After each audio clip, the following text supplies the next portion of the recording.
Hello and welcome to the Oxygen Addict podcast. We're brought to you every week by our sponsors, precisionfuelandhydration.com. You can personalize your fueling and hydration strategy so you perform at your best with 15% off your first order of electrolytes and carbohydrate fuel with the code OA23 at precisionfuelandhydration.com. Welcome to the show, everybody. I'm your host, Coach Rob Wilby, and I'm joined by co-host Chris Palfreman. Chris, how are you doing today? Hello, Rob. Hello, everyone. Yeah, I'm very well, thank you. Great to be back in our usual routine. We've been a little bit mixed up over the summer with summer holidays and bits and bobs, so it's great to have you back with us, buddy. Thank you very much. Every week, we bring you an episode of this podcast to try and help motivate and inspire you. This week, we're doing an episode inspired by some conversations I've had this week while I've been away on holiday, actually, with various people who we get chatting about what do you do for a living, and I tell them I coach people to do Ironman, and they say, oh, man, I'd love to do an Ironman. I've always wanted to do one. And then, but here are some reasons why I can't do one, essentially.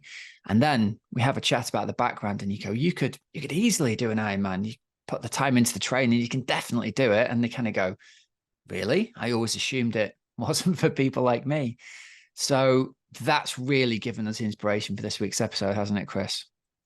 Yeah, totally. And I think a lot of the listeners would have gone through a similar process of one day, maybe dreaming up of doing an Ironman one day, but in reality, it's very scary. So hopefully by the end of this episode, the listener will know whether they can or they can't do an Ironman. Yeah. And usually if you think you can or you can't, you're probably right. So let's see where we end up. Even for athletes who we already coach, it's a really common question, isn't it? I've done some built up to a 70.3 this year, and I just don't know whether I could do an Ironman. What does it look like? What would the differences in training be like between me, who's done a 70.3 this year, or even me, who's done a sprint or an Olympic way back in the past, and I really want to do one? What does it look like? So that's really what I'd like us to sketch out today, so people get to the end of the episode and they go, I know exactly what this would entail if I was to sign up. I know exactly what I'm committing to, and we've got a plan to get us there. So 2 things you can do for us before we kick off. If you like this episode, please like and subscribe on YouTube if you're watching the video version, or click follow on the podcast app. That really helps the growth of the show and it helps it get suggested to new listeners. And we've had a ton of new listeners recently who've come in because it's been a suggested thing on Spotify, which is awesome. So if you've done that recently, it really has made a difference. Thank you. And if you haven't, please do if you can. And secondly, if you're looking for help and advice with your training, whether you're a seasoned Ironman or you're dreaming about doing your first one, please get in touch with us. That's what we do. We specialize in helping people, whether they are aspiring Kona qualifiers, recent Kona qualifiers, all the way through to people starting out the first triathlons. We would love to help you out. So just give us an email at help@oxygenaddict.com. We can take it from there. There's even a link in the show notes you can click to schedule a call with us, but we'll talk more about that at the end of the show. Right, Chris, before we jump into talking about our Can You Do an Ironman show, I just want to give a shout out to our sponsors, Precision Fuel and Hydration. You can get over to their website and use the free fuel and hydration planning tool to receive a personalized strategy for your next race.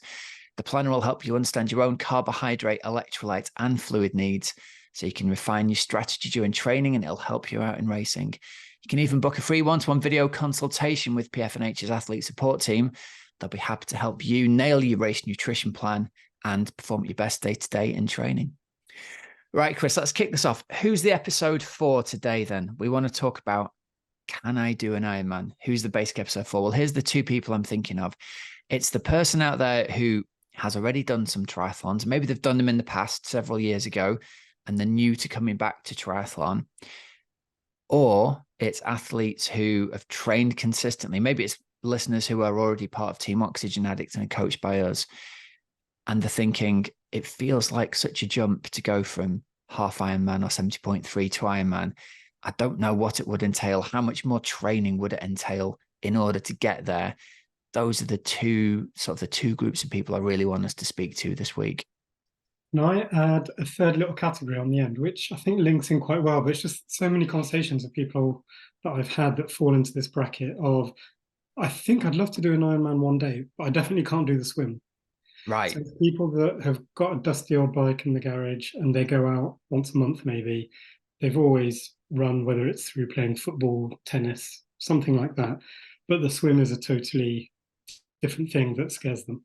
I think there Yeah. are a lot of listeners that might think I could do an Ironman if I could just get through the swim. But the reality is, right now, I can't even envisage that. So, welcome to those listeners as well. Yeah. And even, do you know what? There are some people listening. One of the guys I chatted with this weekend was an old friend, and he is a really good biker, like a really, really good biker. He was very humble and then told me some absolutely terrifying things that he'd done, multiple 10, 12-hour gravel ride type epic things, ridiculously fit. But similarly said that I'd love to do an Iron, but I just can't do the swim. And it's like, if that's the only thing that's stopping you, the good news is you just got to learn to swim, and we can help you with that. So yeah, you're right. There's people who think the sport isn't accessible, but might have a massive background in cycling or running already. So I think the first thing for us to say here to all of those people listening is the jump from 70.3 training or any kind of endurance training to Ironman training, it might not be as big as you think it is, but you have to commit to doing that training consistently on a weekly basis. And that's the thing that I think some people struggle with. It feels like a good idea in the middle of summer when you click enter on an event that's next summer, but then come the British winter time, it might not seem quite such a good idea at the time. There's a bunch of people there. So it's almost like an admission to yourself that it isn't always like it looks in the promotional videos on Facebook that you saw. The training can be a grind, and you have to be the kind of personality who is going to dedicate themselves to that for the 6, 9, 12 months, whatever it is you're training for, and not get fed up of it after 3 months, because it's the training closer to the race that's going to make the biggest difference to you. So I think it's accepting. An old triathlete when I first started said, look, if you're going to do Ironman, you have to love riding your bike. That is the basic tenet.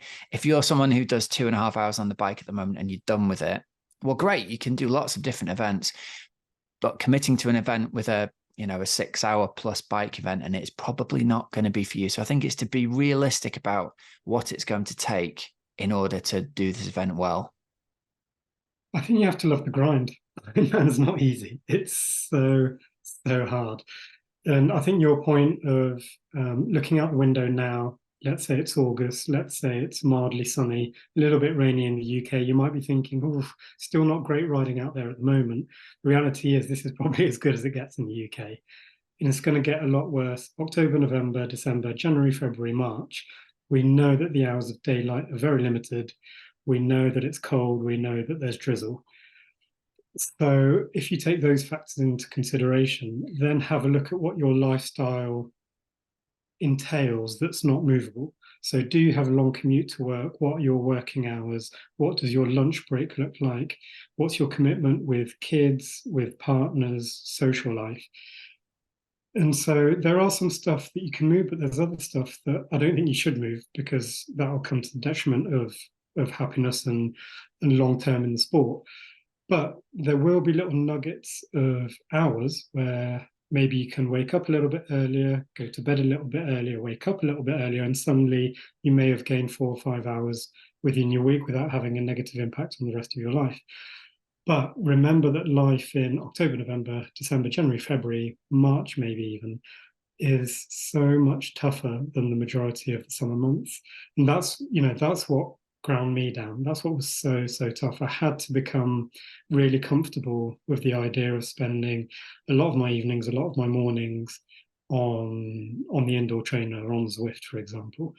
And that's a very different experience to riding out in the beautiful Cotswolds at 8 p.m. in the summer. Very, very different. So I think you've just got to be really honest with yourself and not necessarily compare what your neighbor or your mate at the rugby club has done, because their lives might be very different. They may not have kids, or they may not be driving their kids to swimming or martial arts on a Monday evening. It's Yeah. that stuff that actually is kind of our biggest challenge, our biggest barrier. It's not your fitness, it's not your ability to be running a marathon after a very long bike and a very long swim. It's actually day in, day out. Do you even have the access to swim, bike, and run day in, day out? That is that consistency that's really, Yeah. really hard to do. I think the people who are seriously going to consider doing an Ironman are going to be realistic, and they're going to say, I know it's going to involve training pretty much every day. I know it's going to involve carving out a big chunk of continuous time. And especially as the last 3 months before race day approaches, that big chunk of continuous time for a long bike ride or a long brick is sometimes going to be, the best part of half a day, isn't it? It's going to be 6-7 hours worth of training. But the good news is, I think, for people who are listening who might be new to this, it doesn't have to be like that all year round. So I think one of the misconceptions is, for your first Ironman, you need to be doing massive long bike rides every single weekend, all the way through the winter. And as we know, we've found ways around that. There's different ways you can train at different times of year that mean the hours can be stacked into the months where the weather's nicer, and different training can be done. And I think people are often surprised what great shape they can get themselves into over winter, which then gives you a great platform for that last 3-month push to get them through their Ironman. But that's the first thing, I think, isn't it? Is to be realistic that there's going to be a certain time commitment to this. And if you are someone who hasn't got the time to dedicate to this, can't find the time to dedicate to this, or even doesn't want to in some cases, just be honest with yourself. That's the first part, I think. Second thing we said we were going to talk about was, how long is it actually going to take to train to do this? Which, of course, is a how long is a piece of string thing. But we'll give you the answer here for the person who's already in regular training. You can get ready for an Ironman in 6 to 9 months. The person who's a previous triathlete, let's say our second person we talked about, who did some 10 years ago, did some sprints in the Olympics, and maybe even halves 10 years ago, gave up the sport and is coming back. It's going to take a bit longer, but still, I think 9 to 12 months worth of regular training, if you've got that background, it's going to come back relatively quickly. And you can look at entering an event sort of nowish for next summer without much of a sporting background at the moment, and know you can get yourself into shape for next summer. And really, I think people sometimes just need to hear that. They need to hear, yeah, you can do it. Because I think sometimes people self-sabotage and go, well, I spoke to a chap this weekend who said, well, I did some halves a few years ago, and I've put a few pounds on, and I don't really know whether I could. I was like, you totally can. You totally can, if you get yourself back in the daily groove and you can enter yourself that. So I really want to enable those people to go, do you know what? I really could if I committed to this. I really could do this next summer. And who knows how different next summer would look to this summer if someone does enter like that. So if we're using the kind of general timeline of 9 to 12 months, depending on the athlete's history, would it be fair to say that on average we'd be looking for 10 to 12 hours as a very rough average of training per week within that? I think we'd like to get them there, but we'd build up to that over time. So someone who's coming from a background of not having done much for the last few years, it's going to be a much more gentle introduction to that. And I think what we'd look to do is 3 months worth of, let's just get you back into regular training every day. Even if those sessions are only 20 minutes long, let's build to the point we can then have you doing, say, consistently 7 or 8 hours during the winter, with the occasional longer ride if you get the opportunity. And then all of a sudden people go, well, yeah, it's, training 10 or 12 hours a week feels really unachievable right now, but training 20 minutes a day feels totally achievable right now. And then we'll find a little window here, and then we'll expand this here. And then by the time we get athletes into our winter block and we do some real focused work, the 1 hour bike sessions that we do that works magic with their bike power, they get to February and they suddenly go, my God, I've lost 10 kilos. My FTP is up at whatever it is, getting up towards 300 watts. I feel really fit. I'm totally ready for the outdoor bike rides now. And every year, the bit I love the most, Chris, is like guys who come to us like this and say, I want to commit to this winter training plan.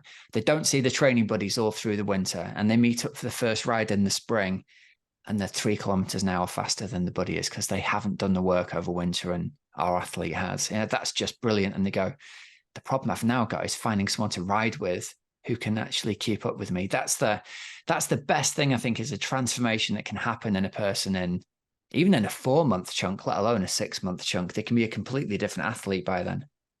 Totally. I'm going to share a little anecdote of my experience of essentially how I went from the idea of doing triathlon to ending up an Ironman, because I think it fits really well with the timelines that you just said. So essentially, I came to triathlon having seen a Kona video and being blown away. I'd never swam or really run before. But I thought I want to do an Ironman. So then I was working backwards of I'm going to do an Olympic in my first year, and then the year after that I'll be doing a half Ironman, and then I'll be ready for my full Ironman.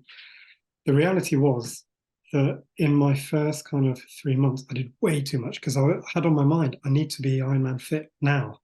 And Yeah. so in my first week, I was like, right, I'm going to try and swim the full distance. I'm going to try and run.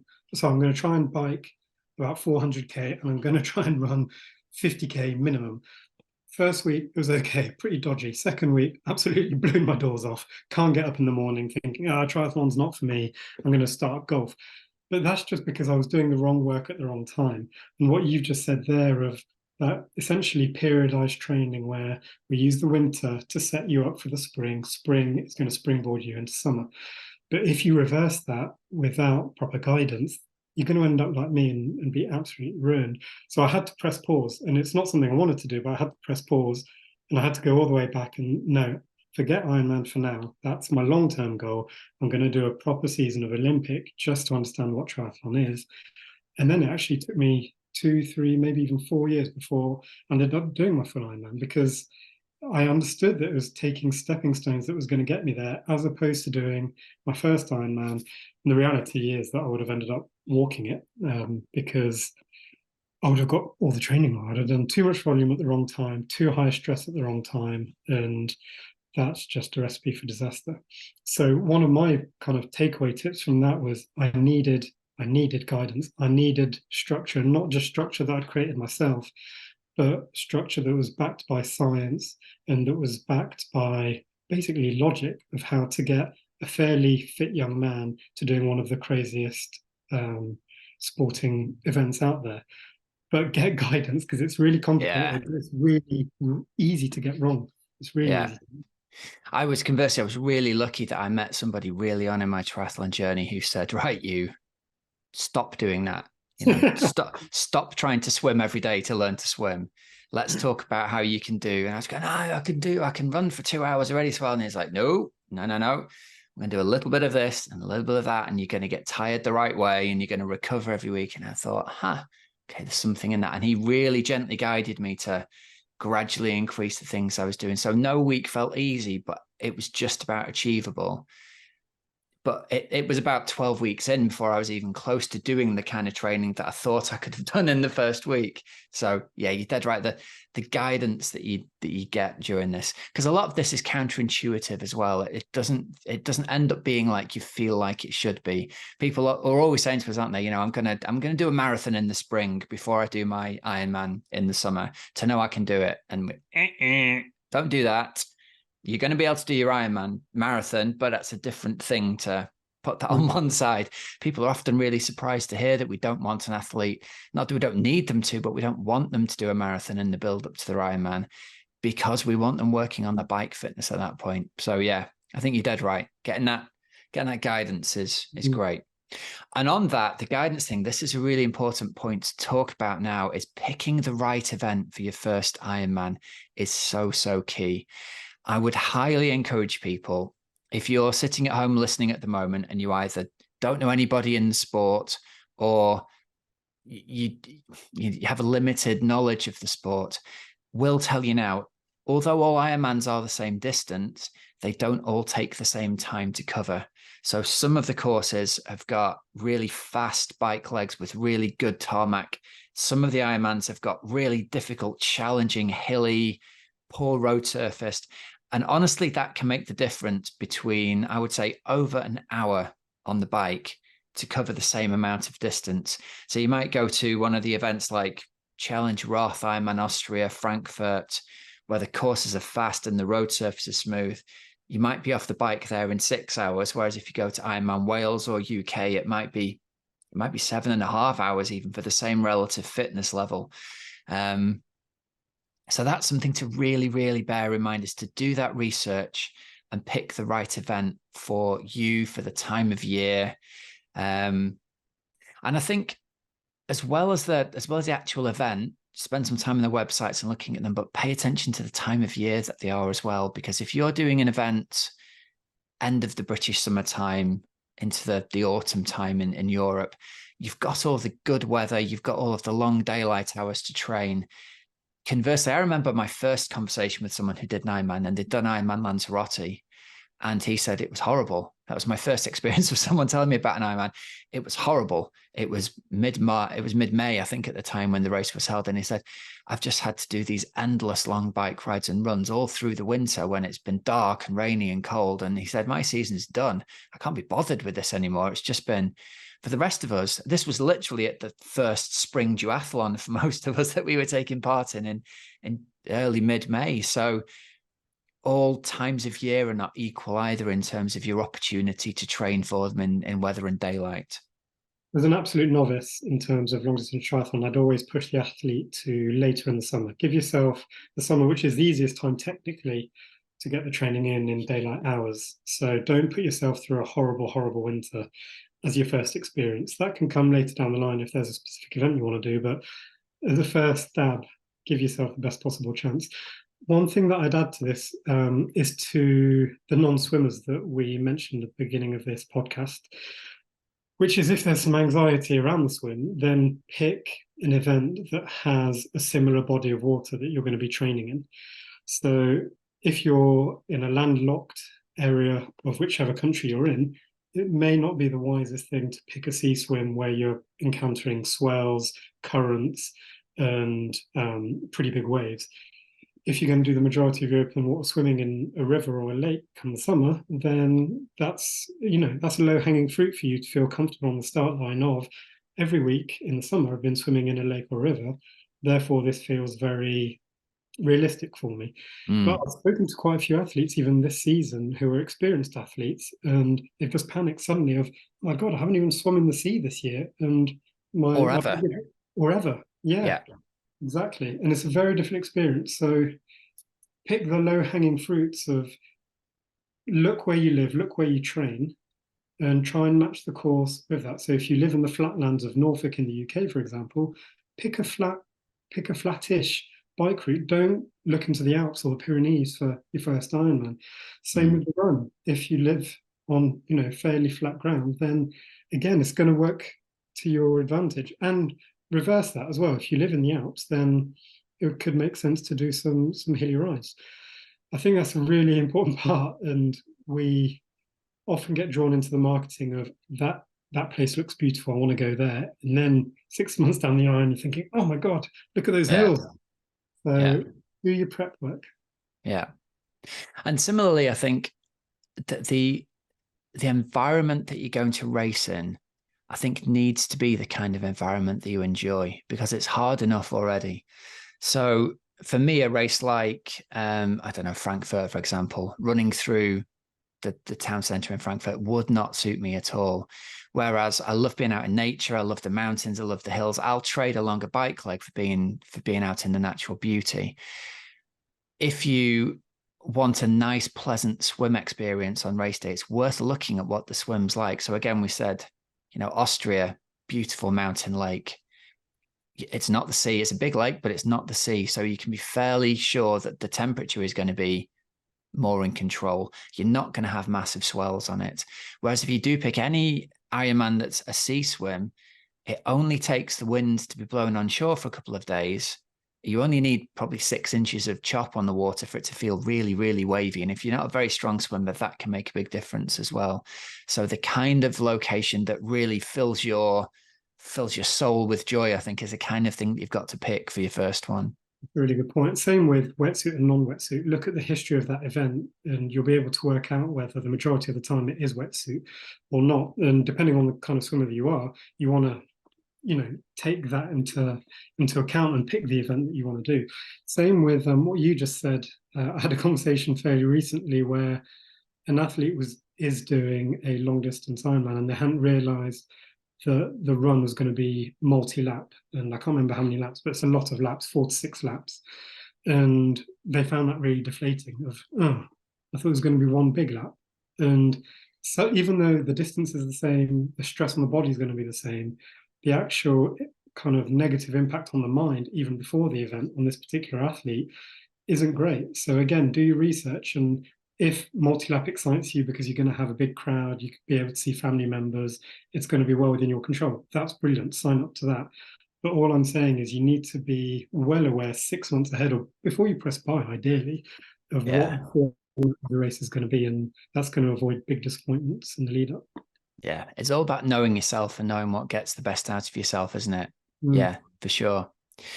Right, Chris, let's talk about training plans. Let's talk about what the training for an Ironman's actually going to look like. And let's start by answering the question of one of our athletes who has done 70.3 or a couple of 70.3s with us. And they say, what's the training plan going to, how's it going to be different to a 70.3 training plan? And then we're going to go on to answer what the actual overall training plan looks like for a first timer who's listening for the first time. Okay, so I think there's really good news for that first kind of athlete. Your training plan is not going to look very different at all to your 70.3 training plan, with the one key difference that we're obviously going to have to extend the length of your long run. We're going to have to extend the length of your long bike and slightly extend the length of your long swims, but not by much. So typically, an athlete who's training for 70.3 will be covering 2.5 to maybe 3K on some of their swim sets, because we really overload people for the swim for 70.3. So it's not a massive jump from 70.3 to Ironman. So that's really good news for people who are not so sure about the swim aspect of it. The long ride is going to be extended from, probably most of our athletes are covering 3.5 hours in training at the longest ride at 70.3. We'll extend that to about 6 hours. And the long run, they'll be covering 2 hours at 70.3 level. We'll extend that to about 3 hours. And all of a sudden, when you look at the difference in the numbers there isn't a massive difference in either the run or the swim. There's a big difference in the bike, but the rest of the sessions in the week are going to be broadly very similar, certainly up until about, 8 to 10 weeks out from race day. It'll be very, very similar. So for our athletes who are wondering, can I even do this? Can I find the time? I think the question then becomes, well, can you carve out an extra up to an hour for your long run? And can you carve out an extra up to 3 hours for your rides? And it's that ride, I think, it's the real key part of the training plan that's different, isn't it? Because a long ride is long at 2.5 hours and you're nearly home, and half an hour later you're done.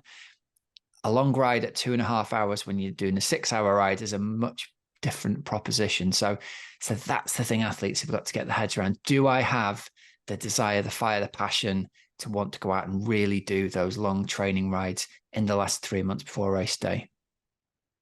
Having said that, when we're talking about a period of, let's say, 9 to 12 months, there are going to be those big rides that you keep talking about, but there aren't that many. We're talking about a handful of weekends where we'd really be looking for the athlete to be going 4, 5, 6 hours, but it's not a dramatic lifestyle change for every week. It's just we're training you to be able to cope with the occasional massive day out, but it's not a massive day out every week. So you will still have weekends. It will just require a little bit of forward planning, slightly earlier morning start. But you can still be home from my experience, by 12 o'clock on most weekend days, meaning that you've got from, call it 12 o'clock till 7 p.m. is family time or social time. To me, that's quite realistic. But if you're suddenly, you do shift work and actually your Saturdays you are working till 12, and then from 12 till 5 you're around with the kids, and then you're cooking dinner, and then it's bedtime. That's the kind of athlete that I worry a little bit about, because we're going to struggle to carve out that 4, 5, 6 hour ride. But if at the moment you can dedicate a morning of training every so often at the weekend, then I think you're the kind of athlete that could and should maybe take on this big challenge. Yeah. I think you're dead right to identify that, because a 6-hour ride sounds like it could take the whole of a Sunday up. But actually, if you get really organized and get everything ready, and that's sort of the training craft of it, everything's ready and loaded the night before, you're up at 5:45, you're out of the door at 6, and you can be back in the door at 12. If you organize the rest of your day well, I'm not saying you necessarily want to be entered into the dad's piggyback race all afternoon on a Sunday. But if you organize your time well, you can be back and be with your kids, and you can have fun with them in the afternoon. having got that done during the day. And I think the most successful athletes who have a long time in the sport approach it like that. To go, right, I'm only going to have a 10-week window here for training for Ironman. I'm going to ride along every other weekend. The family knows that every other weekend they're not riding really long. It's actually really doable, isn't it? Yeah, totally. I've been massively inspired this year from a handful of athletes that we coach, and specifically my one-to-one or high performance. And they've got, like many people, they're full-time employees. And when I say full-time, it's really full-time, plus a commute, plus family commitments, plus an Ironman. And I sometimes look at their plan and I'm looking on a Thursday and I'm thinking, how the hell's this athlete going to get their 2.5 hour to 3 hour run on a Thursday? And they get it done. And I look at the Mm. time that they do it, and no joke, it's a 4:30 a.m. start. And that baffles me. And I find it incredibly inspiring that by the time I'm logging on, going to their training peaks, they've already done their 3 hour run and they're already setting up the next day. And they'll go into work into London and no one will know that they've done it. They'll do their full-time work, come back, be a good family man or family mum, and they get it done. But that's the difference, I believe, between committing to an Ironman and essentially just being a triathlete. And that's no disrespect to 70.3, which is a very difficult and worthwhile distance. But when you get to Ironman, you have to do the kind of sacrifice that is really uncomfortable. And if you can be comfortable and excited with the prospect of a crazy early morning or squeezing it in Mm. at lunch or doing the things when other people are asleep, essentially, that's the stuff that's going to get you on the start line fit, healthy, and happy. And I always talk about being process oriented over goal oriented. So you'll probably have, call it 3,000 people signing up to a specific Ironman event, and all of their goals are the same in terms of I want to finish. But if you can play around with that goal and actually try and make yourself proud in the 3 month or 6 month process of I want to grow as an athlete, I want to grow as a human without having negative impact on my work or family life, but actually hopefully enhancing it, then I feel that the athlete Mm. that is focused on the process as opposed to the outcome is in a much better position to actually flourish and get to that outcome. And that's something really hard because we get stuck in this kind of narrow corridor of I need to do an Ironman and I need to do it sub whatever time. And that's okay, but you need to pull away from that slightly and look at that process and try and make yourself really proud in that longer term process of month on month. I want to be I want to be hitting these targets that my coach is asking me, but also be really good at work and be really good with family. I feel that Ironman kind of it asks a lot of us, and we need to be prepared to be flexible in terms of how we get to that goal. And it's Mm. really difficult, and that's why I keep going back to get guidance. You can't. I mean, you can do this on your own, but I really suggest that you should get some form of guidance, whether it's coach or training partners or some sort of mentor, because it's so easy to get lost in it because we're asking of a lot of hours. And when you're balancing that with life, it's very easy to be excelling at one and then dropping the ball on the other and then reversing that. And you get into this spiral of fatigue. And one weekend you'll be getting in 20 hours, the next weekend you'll be getting in 2 hours. And we know that scientifically that's not the best way to get ready for a big event like this. So, we said it a few minutes ago, it's a very complex event. So reach out, get guidance, and know that you're not alone. It's a really tough event to get ready for. I think that the people who are attracted to this are they're attracted to it because there's a kind of stoic nature to it. There's a kind of modern life can be easy. Mm. And something within certainly the kind of people who chooses these events, there's something in them that recognizes that they need a challenge that's hard in order to feel, in order to feel that they've achieved something worthwhile. And I love the idea of this being a project. It isn't what you're going to do for the next 20 years. It might be that you do one Ironman or 3 seasons of Ironman, but a compact period of time where you're going to say, right, I'm going to commit to running home from work on a Thursday and I'll leave the office early at 5 o'clock or 6 o'clock and I'll do my 3 hour run on the way home. It is going to disrupt your life a little bit, but it's also going to add something because most people, I can remember running home from work and people looking at me like I was absolutely off my gourd. How long is it going to take you? Well, it's about 2.5 hours home. Like, you And live where? Like, I bet that fueled you, didn't it? It gave you that wry smile of yeah, yeah, I'm an yeah, ordinary person doing an extraordinary thing, and that's what it's all about. exactly that. Yeah, that's what I got more like self-confidence from doing the training than any of the racing results I ever got. Winning stuff was never as satisfying to me as the look on someone's face when they were like, "You're running home to Manchester from here," you know? And and I there were often times when I had done a really long day and maybe I'd been, as a teacher, I'd have matches after school that sometimes didn't finish till 6:30 when the kids had gone. And I'd then run home and think to myself, I've got the option of getting the train home. Can I do it tonight? I don't know whether I can do it tonight. The minute you have that thought that can I do it tonight, you've got to try. I Yeah. used to think, well, I'll just get going. And if it all goes wrong, I can stop here and get the train, or I can stop there. Once you get going, I knew there was no way I was going to stop. But sometimes you don't know what you're capable of. And I think that's the thing that can be really inspiring. Yeah. Mm. I just want to add, for the people who are sort of relatively new to this, let's talk a little bit about what a weekly training plan is going to look like for people, because that'll sketch out a kind of idea for them. We'll make it really simple. We're going to look for you to have 3 bike rides, 3 runs, and ideally 3 swims every week. That's a really well balanced training plan. How long they are doesn't really matter. If you can get in the habit of having those 3, 3, and 3 every week, and if you can get in the habit of adding on a couple of short strength and conditioning sessions onto the back of a couple of those, you've got the basis of a training plan. And for anyone who's wanting to get started, even if you just start with a 20-minute jog and a little bit of S&C, or 30 minutes on a gym bike and a little bit of S&C, that's got you doing something every day. And we'll talk about rest and recovery and things a little bit later on. But once you're in the daily habit of doing something, the time can expand gradually. If you can get through 2 or 3 weeks of doing swimming and biking and running every day, you're a triathlete and you can do an Ironman for absolute sure certainty. And you know what? We'll jump over nutrition and come back to that, Chris. I think this is a good time to talk about rest and recovery, because our athletes know the way to think about your training plan is to put the rest and recovery first, because any training that you do and don't recover from, you may as well not have done in the first place. I think that's a real cornerstone of our philosophy. So we say we try and have a recovery focused day every week. It doesn't necessarily have to be a rest day, but for our new athletes, it will be.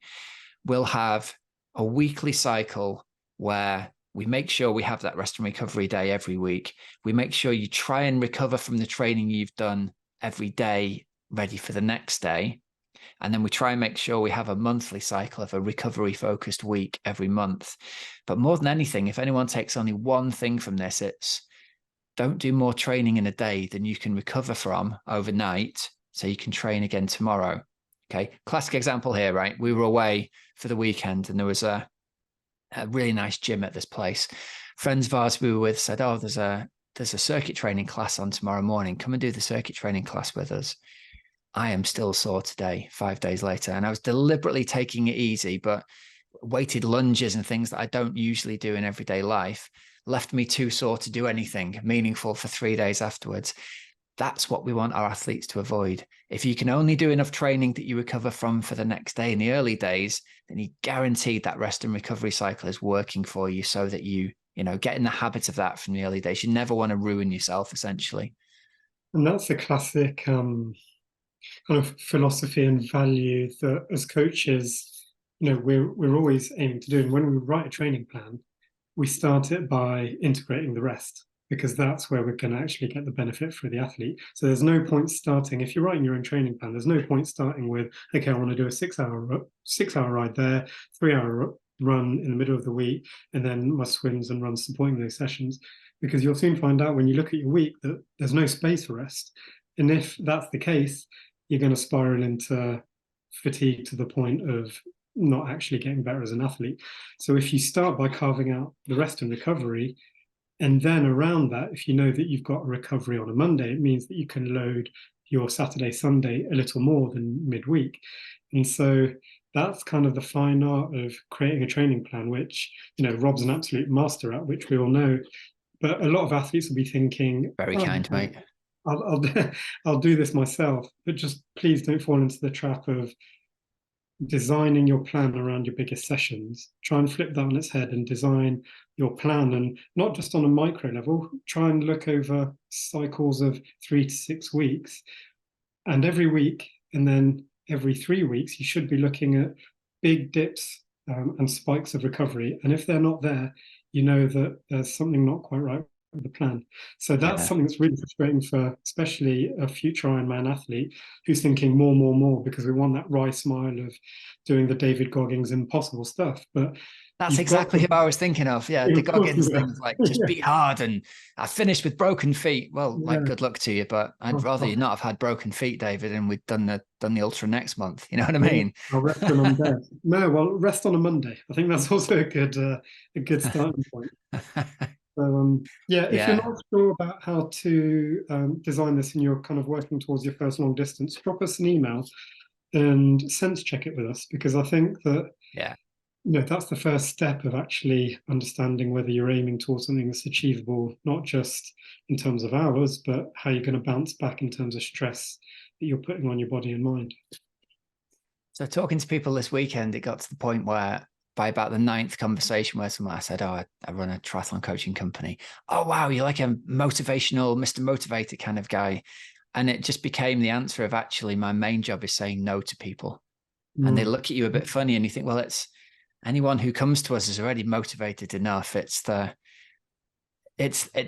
really believe the value in the coaching relationship is the athlete says to you, hey, I've had this wild and crazy idea. And you go, that's amazing. And also, let's temper this down just a little bit, because nobody needs encouraging to go and do something crazy. People need just to, our job's to keep people in this sport for life and healthy for life, not ruin their feet for a single ultra. Sorry, David. Hope he doesn't listen to this. He's also a very big, scary, violent man. So oh, right. So we've talked there about rest and recovery. Let's go on to give a quick overview of nutrition and hydration and how that's going to be important for the Ironman. The thing I came up with initially when I wrote this was my mind went to talking about grams of carbs per hour and talking about da da da da da. And I realized that the most important part of all of this is when you're training every day and you're pushing your limits every day, the most important thing is getting in the habit, keeping your body fueled every day, keeping your body hydrated every day. And it doesn't need to be more complicated than that. If you never get hungry and you never get thirsty, you've done a fantastic job. But if those two aren't the case, if you find yourself ravenously hungry when you get in, or you find yourself really, really thirsty at the end of a long run, there's something you can change there that's very simple for the positive. And I think all the rest is details. You can learn about the grams of carbs and you can learn about the different products. Essentially, if you can keep yourself not hungry and not thirsty, that's the basis of this. Because if we're training every day, there isn't time to recover from a mistake. That's a really good point. I'm also going to add, just from our experience as coaches, that a lot of athletes come to us of having the goal of finishing this race, but also part of the motivation is they want to lose X amount of kilograms in terms of their body weight. And that's okay. I've got absolutely nothing wrong with that, and I'll support any athlete to do that. But I think as a general rule, if this applies to you, is split out the two different themes. So one is you need to fuel your body to make sure that you perform not just today, but tomorrow and the day after that. And then once you're out of training, there's different methods and strategies that you can use in terms of food choices and when and how to take those foods on board. But I think a lot of athletes fall into the trap of, oh, okay, I've got a 3 hour ride. I'll do that fasted. And then I won't eat or drink for another 2 hours after that, because then I'll be in a calorie deficit. And then I'll weigh myself. I'll be 5 kilograms lighter than I was. Brilliant.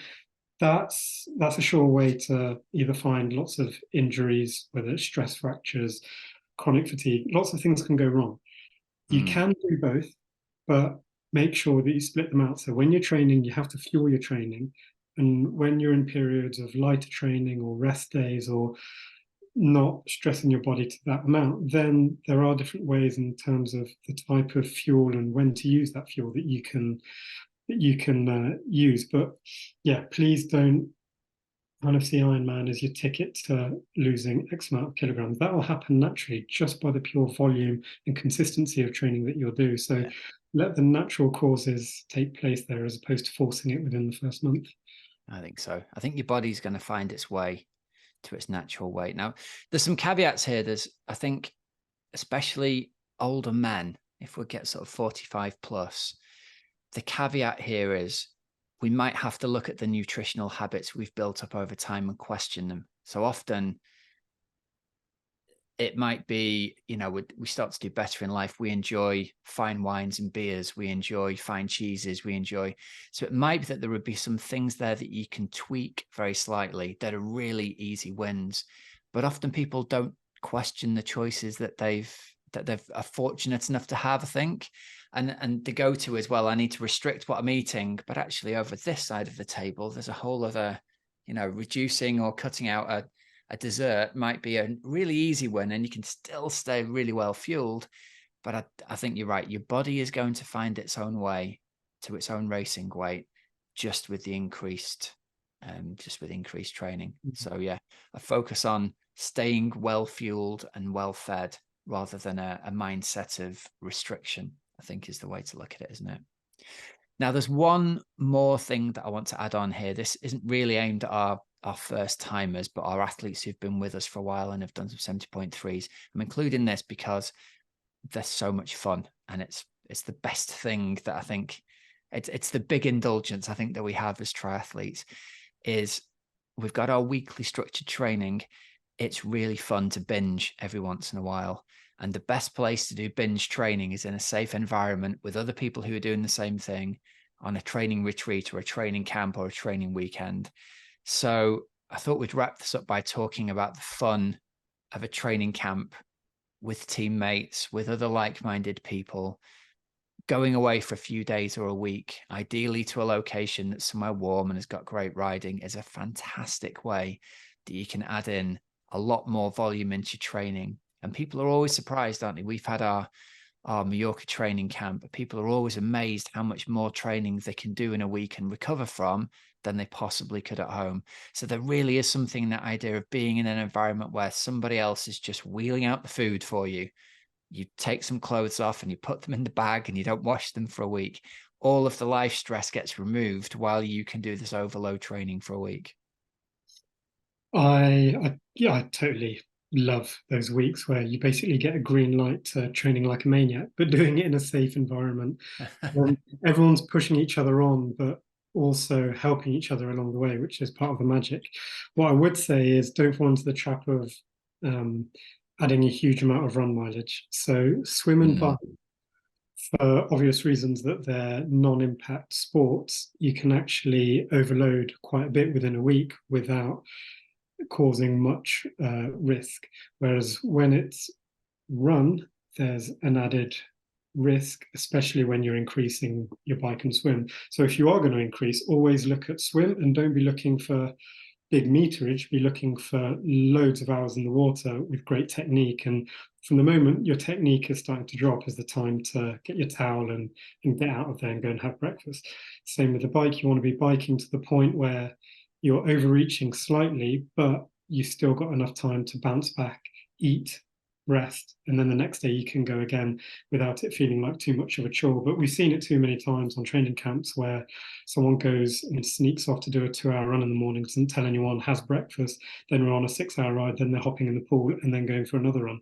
That's going to look great for one day, but you want to do 7 really good quality days where every day you're kind of building that fatigue level a little bit more, but your body's adapting, bouncing back and going again.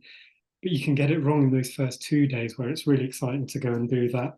I'll just go and sneak in a marathon and not tell anyone. Please don't do that. Take your time. Take your time. The best thing we had on our Mallorca camp, and I'm amazed that I haven't come across this in 20 years of coaching the sport, the all you can eat pasta bar that arrived out at 3 o'clock in the afternoon. We would get back from rides and the kitchen would open up this kind of covered seating area at the back. And there were 5 different kinds of pasta, 8 different kinds of pasta sauces, unlimited Parmesan cheese. And we would literally roll in on the bikes, put the bike against the wall and would be eating pasta within 2 minutes of getting back off the ride, I think, sometimes. I think that made such a difference to so many athletes, because all of a sudden you can fuel properly the minute you're back off a ride, rather than needing to wait 30 minutes, 40 minutes, 50 minutes to eat something. Yeah, fantastic. Not available to everybody all the time, but highly recommended in the situations you can arrange it with a hotel. Even if you do long weekends, and it can be in the UK, if you're a UK-based athlete and for whatever reason you don't want to travel abroad, that's okay. You can do a Friday, Saturday, Sunday, you know, in a slightly different environment. Go drive 2 hours away, get a cheap hostel of some sort, and go and ride different roads. And that's a great way to do those big 6-hour rides that we were talking about, where you get new stimulus, which is exciting. It's daunting. It's a little bit scary because you don't quite know where you are. But that's the experience that's going to help you on race day. So I'd highly encourage you to, you know, try and get 2 or 3 of those if you can, in new locations, which, you know, it feels like a holiday in itself if you're on the bike for 5-6 hours a day. It's awesome. Fantastic. All right. Well, listen, I think we've come to the end of all of our talking points here for this. I hope listeners have got something from this. I hope if we're a person considering coming back to triathlon and doing the first Ironman, there's enough there that's left you going, yes, I'm going to go to ironman.com and look at the different races that are out there. And I hope if you're the person who is doing 70.3 this year and wondering if you could do it next year, well, the answer is definitely yes, you could do it. No question. If you want to do it, what's holding you back? Let's get you inspired and motivated, hey? So listen, to wrap this up, here are some discount codes and deals for you. At precisionfuelandhydration.com, you can use the code OA23 for 15% off your first electrolyte order. And if you're going anywhere hot to train over the next few weeks, make sure you've got some of their PFNH electrolyte sachets or tablets with you. They are an absolute lifesaver. And if you are interested in triathlon coaching after what you've heard today, if you go to teamoxygenaddict.com, I think we've got the most comprehensive endurance sports coaching program for busy age groupers. You can book a call with me or Chris. We'll have a chat with you for half an hour and we'll see whether you'd be a good fit for joining the team and see how we could best help you out. Maybe sort of nurture that little dream of becoming an Ironman for next year. Who knows? Who knows? We'd love to hear from you. All right, then, guys, remember there's links in the show notes so you don't have to remember them. Until next week, have a great, safe training and racing week. I'm Coach Rob Wilby. He's Coach Chris Palfreman, and you've been listening to the Oxygen Addict podcast.